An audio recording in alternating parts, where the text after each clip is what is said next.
Yun sa Darna muna, tatanong ko lang kasi di ba yung ang ginamit na voice dati kay Angel tsaka kay Marian, kay Miss Regine Velasquez. Kung halimbawa sa'yo ipasigaw yung Darna.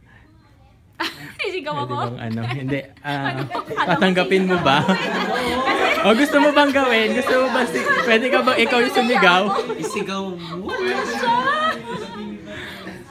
Nahiya tuloy ako. May pa-audition nung kasi. Oo. May pa-audition! Kasi di ba ang sumigaw dyan si Miss Regine Velasquez sa kanilang dalawa? Paano kung sa'yo ipasigaw yung Darna? Gusto mo? Okay, sige. Try natin. Dingang ba to?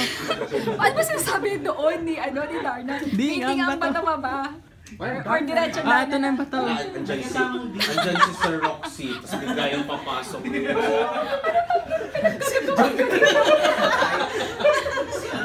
Nahiya tuloy ako. Dalag. Totoo talaga? Kunwari dyan yung kalaban. Tapos sisigaw ka Tapos na. magna-transform na si Liza. Oo.